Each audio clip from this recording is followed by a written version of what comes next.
नमस्कार, आपके साथ मैं हूं विद्यानाथ झा। प्राइम एट 4 में आज आपको दिखाएंगे पीलीभीत से पीएम मोदी और सीएम योगी की दहाड़। इंडी गठबंधन पर कैसे टूटा मुसीबतों का पहाड़। महाराष्ट्र में महाविकास आघाड़ी के बीच सीट शेयरिंग पर बन गई बात, लेकिन कौन कौन है अभी भी नाराज, यह भी आपको डिटेल में बताएंगे। बंगाल की लड़ाई दिल्ली तक कैसे आई, धरना पॉलिटिक्स या मोदी के सामने विपक्ष हुआ फुस, यह भी आपको बताएंगे। जन्नत से आई 370 विरोधियों के लिए नई तस्वीर, आज दुनिया देखेगी कितना बदला कश्मीर। ये तमाम खबरें आपको हम आज दिखाएंगे। पीलीभीत से इंडी पर बरसे हैं मोदी। प्रधानमंत्री नरेंद्र मोदी, इंडी नेताओं ने श्री राम का अपमान किया। यह प्रधानमंत्री नरेंद्र मोदी ने कहा। कांग्रेस ने शक्ति का घोर अपमान किया। कांग्रेस का घोषणा पत्र मुस्लिम लीग जैसा लग रहा है, प्रधानमंत्री नरेंद्र मोदी ने कहा। एक ही संदेश है, बहुत ही स्पष्ट संदेश है। एक ही गुंज सुनाई दे रही है, फिर एक बार, फिर एक बार, फिर एक बार। हम लोग विकसित भारत के संकल्प पर काम कर रहे हैं।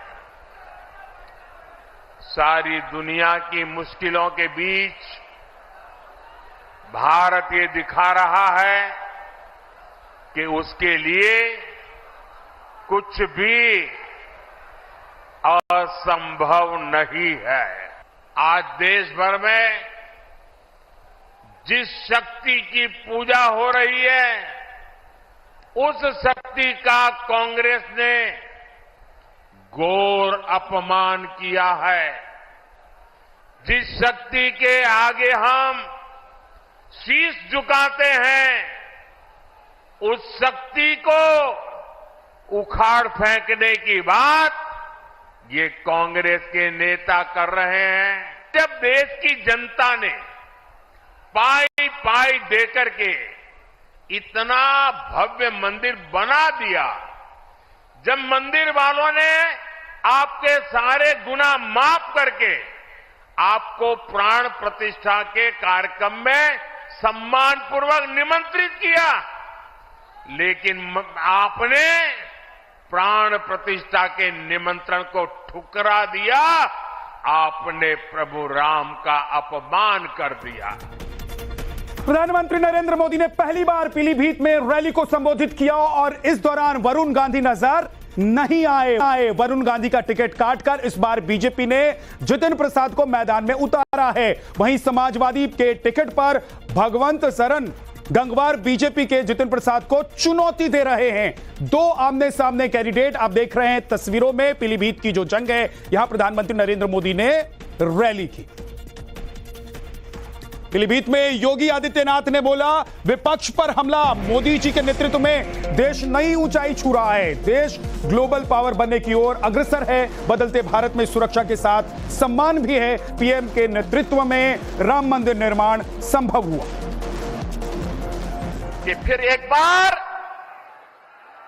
पूरे देश की आवाज क्या है, फिर एक बार, फिर एक बार, फिर एक बार, अब की बार, अब की बार।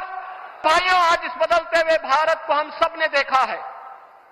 ये बदलता हुआ भारत, जिस बदलते हुए भारत में सुरक्षा भी है, सम्मान भी है, विकास की बड़ी बड़ी परियोजनाएं भी हैं। कोई सोचता था अयोध्या में रामलला का भव्य मंदिर का निर्माण हो पाएगा?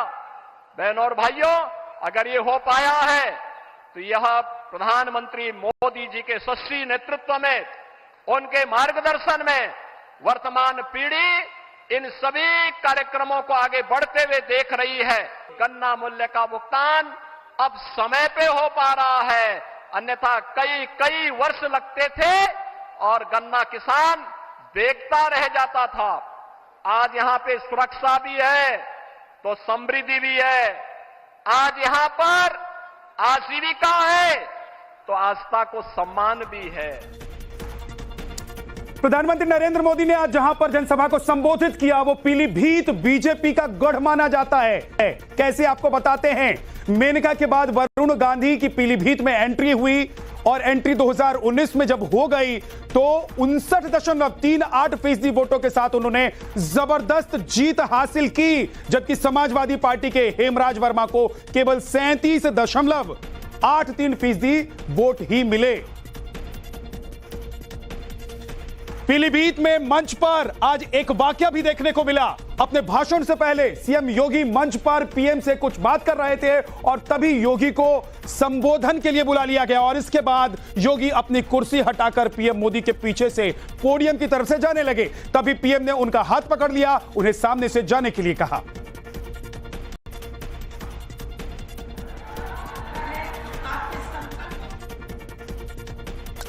और असम के लखीमपुर में गृह मंत्री अमित शाह ने कांग्रेस पर बड़ा हमला बोला है।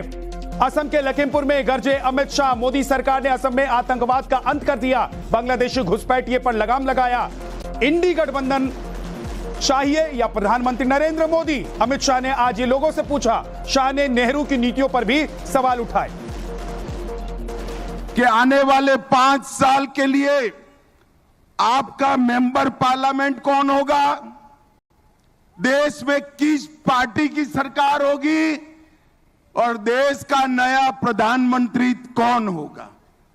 आपके सामने 2 विकल्प, एक राहुल बाबा के नेतृत्व में इंडी अलायंस है और दूसरी ओर नरेंद्र मोदी के नेतृत्व में भारतीय जनता पार्टी है। मैं कह सकता हूं बांग्लादेश से परिंदा भी पैर नहीं मार सकता। हमने घुसपैठ को रोकने का काम किया है। जब चीन का हमला हुआ, लड़ने की जगह वायु प्रवचन में जवाहरलाल नेहरू ने आसाम को बाय बाय कह दिया था, आसाम को छोड़ दिया था। और इस वक्त की एक और बड़ी खबर आपको बताते हैं। महाराष्ट्र की महाविकास आघाड़ी के बीच हुआ है सीटों का बंटवारा। कांग्रेस, उद्धव और शरद गुट के बीच बात बन गई है। बड़ी खबर, उद्धव और शरद गुट के बीच कांग्रेस के साथ बात बन गई है। महाराष्ट्र में सबसे ज्यादा सीटों पर उद्धव की पार्टी लड़ेगी चुनाव, यह तय हो गया है। तय फॉर्मूले के मुताबिक आपको बता दें कि महाविकास आघाड़ी में उद्धव वाली गुट शिवसेना 21 सीटों पर, जबकि कांग्रेस 17 सीटों पर चुनाव लड़ेगी। वहीं शरद गुट वाली जो एनसीपी है वो 10 सीटों पर चुनाव लड़ेगी। 21, 17 और 10 सीटों पर बात बन गई है महाविकास आघाड़ी में। सीट शेयरिंग के बीच महाविकास आघाड़ी के अंदर नाराजगी की भी खबरें सामने आ रही हैं। हालांकि संजय राउत इससे साफ इनकार कर रहे हैं। नाराजगी नजर आ रही है? कोई नाराजगी नहीं है, आपने देखा होगा। कोई नाराजगी नहीं है, सब ऑल वेल, ऑल वेल। नाराजगी नजर आ रही है? कोई नाराजगी नहीं है, आपने देखा होगा। कोई नाराजगी नहीं है, सब ऑल वेल, ऑल वेल। इंडी गठबंधन पर रामदास अठावले का हमला। टाइम्स नाउ नवभारत से बातचीत में उन्होंने कहा है कि 400 सीटें पार करना बड़ी बात नहीं है। उन्होंने शायराना अंदाज में राहुल गांधी पर निशाना साधा। कहा मोदी की आंधी, पीएम नहीं बनेंगे राहुल गांधी। सारे देश में है नरेंद्र मोदी जी की आंधी, सारे देश में नरेंद्र मोदी जी की आंधी, फिर कैसे बनेंगे प्रधानमंत्री राहुल गांधी। तो राहुल गांधी को प्रधानमंत्री बनने का मौका मिलने वाला नहीं है। जब तक मोदी जी और मेरी जोड़ी है तब तक राहुल गांधी को प्रधानमंत्री बिल्कुल नहीं बनने का मौका मिलेगा। इस वक्त की बड़ी खबर आ रही है, पप्पू यादव के खिलाफ राहुल कर सकते हैं रैली। राहुल गांधी से तेजस्वी के साथ रैली करने की अपील की गई है। पूर्णिया में पप्पू यादव के साथ साझा रैली करने की अपील की गई है। आरजेडी ने कांग्रेस के वरिष्ठ नेताओं को यह आवेदन दिया है। पूर्णिया से पप्पू यादव ने जबरन नामांकन दाखिल किया है। कांग्रेस नेता पप्पू यादव से निर्दलीय नामांकन के बाद अब कह रहे हैं, कांग्रेस से यह कहा जा रहा है राहुल गांधी से कि आप साझा रैली कीजिए आरजेडी की तरफ से और उसमें मंच पर पप्पू यादव भी होने चाहिए, यानी कि दिखाई ये दे कि पप्पू यादव कांग्रेस में है, जबकि निर्दलीय पप्पू यादव ने नामांकन दाखिल किया है। को बड़ा झटका लगा है। हाईकोर्ट ने केजरीवाल की याचिका को खारिज कर दिया है। गिरफ्तारी को चुनौती देने वाली याचिका खारिज कर दी गई है। गिरफ्तारी सही है या गलत, इसको लेकर कोर्ट ने आज यह फैसला सुनाया है। केजरीवाल की गिरफ्तारी गलत नहीं है, हाईकोर्ट ने कह दिया है। केजरीवाल की गिरफ्तारी गैर कानूनी भी नहीं है, यह भी कोर्ट ने कहा है। केजरीवाल सुप्रीम कोर्ट जा सकते हैं। सूत्रों के हवाले से यह जानकारी।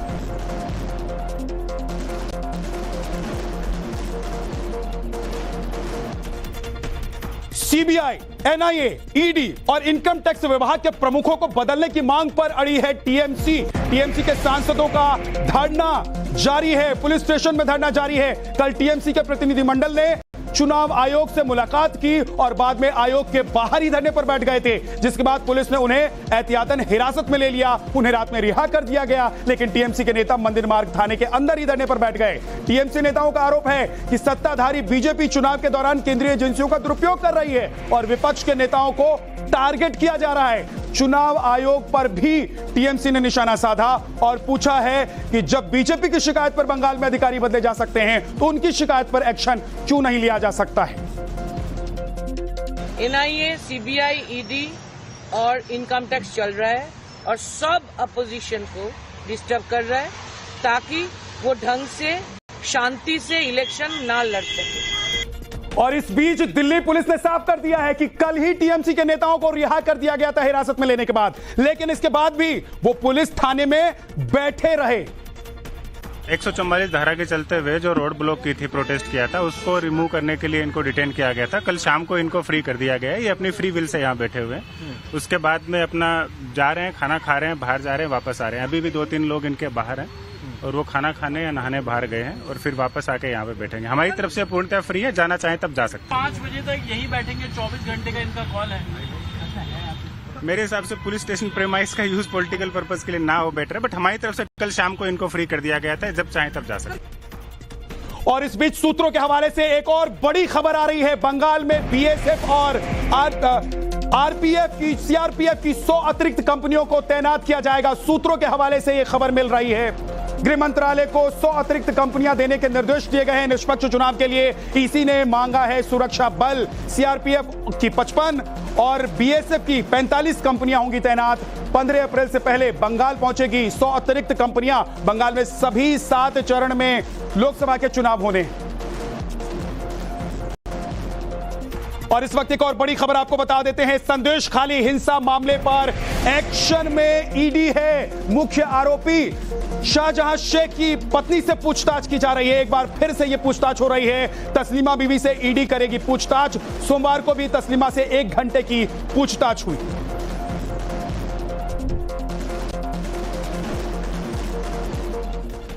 और बड़ी खबर संदेश खाली से ही है, जहां पर पुलिस कैंप पर किया गया हमला। कुछ लोगों ने अचानक जोरदार अटैक कर दिया। लोगों के हमले में एक पुलिसकर्मी घायल हो गया। शितोलिया पुलिस कैंप पर यह हमला किया गया।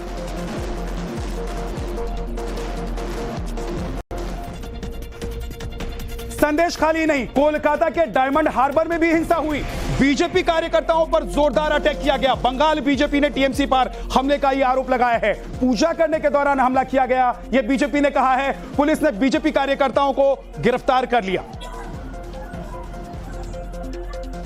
अमरोहा से बहुत बड़ी खबर है। इंडी गठबंधन को परेशान करने वाली यह खबर है। अमरोहा में कांग्रेस प्रत्याशी दानिश अली का विरोध किया गया। अमरोहा में नाराज मुस्लिम मतदाताओं ने कार रोक दी। नमाज से पहले मस्जिद के बाहर से वीडियो वायरल हो रहा है। संसदीय क्षेत्र में कोई काम नहीं करवाने का आरोप लगाया गया है। मुस्लिम मतदाता बोल रहे हैं कि इस बार बीजेपी को वोट देंगे। आपको बता दें कि कांग्रेस प्रत्याशी दानिश अली से अमरोहा लोकसभा के मुस्लिम मतदाता काफी नाराज हैं। दानिश अली का अमरोहा से लेकर दिल्ली कांग्रेस मुख्यालय तक विरोध हो रहा है। जगह जगह पुतले फूके जा रहे हैं। आज वीडियो अमरोहा की जामा मस्जिद के बाहर खड़े मुस्लिम मतदाताओं ने वायरल किया और उनका साफ कहना है कि इस बार हम फूल को वोट करेंगे।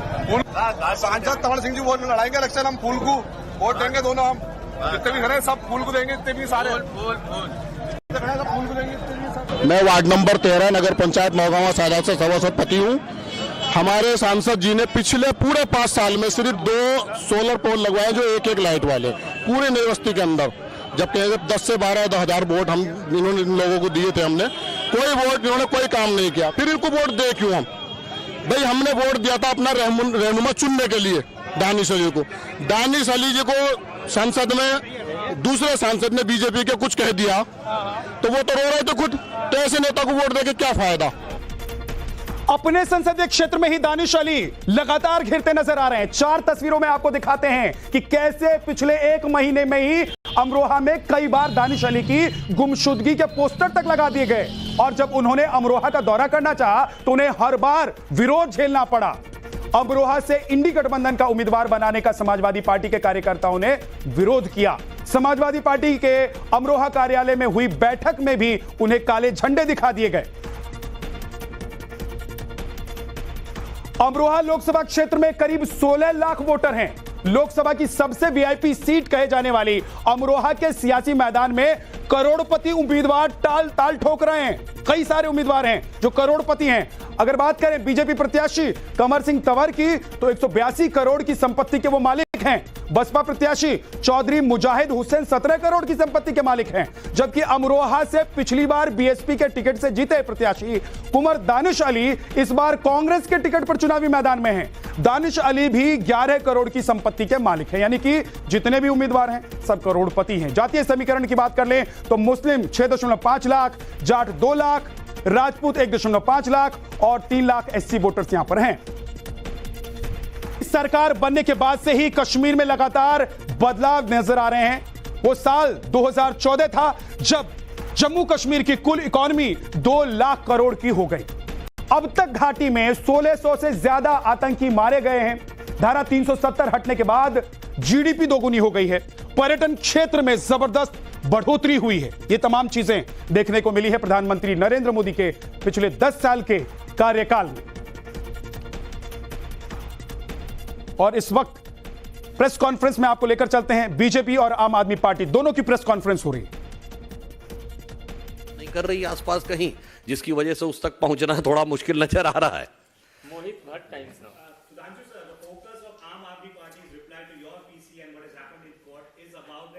बयान देते हैं, ईडी का काम पूरा हो जाता है, केंद्र सरकार का काम पूरा हो जाता है। 18 जुलाई को राघव रेड्डी को छोड़ दिया जाता है। फिर क्योंकि छोड़ दिया जाता है तो छोड़ने की शर्त ही यह है कि अरविंद केजरीवाल के खिलाफ बयान देना है। फिर वो बयान अरविंद केजरीवाल के खिलाफ देते हैं, चाहे वो सेक्शन 50 का बयान हो, चाहे वो सेक्शन 164 का बयान हो। जब आपने एक आदमी को डरा ही दिया, धमका ही दिया, फिर इसकी क्या वैल्यू है कि वो बयान वो पीएमएलए के अंदर सेक्शन 50 में दे रहा है। And getting the kickback. So I think again जिसे कहते हैं, मतलब इसको मैं जब तक निर्णय ना आ जाए तो मैं शब्दशाह न लिया जाए, पर एक कहावत होती है, चोर चोरी से जाए, हेरा फेरी से ना जाए। तो मुझे लगता है कि आम आदमी पार्टी को अब कम से कम इस निर्णय के बाद इस प्रकार के अनर्गल बयान देने से बाज आना चाहिए।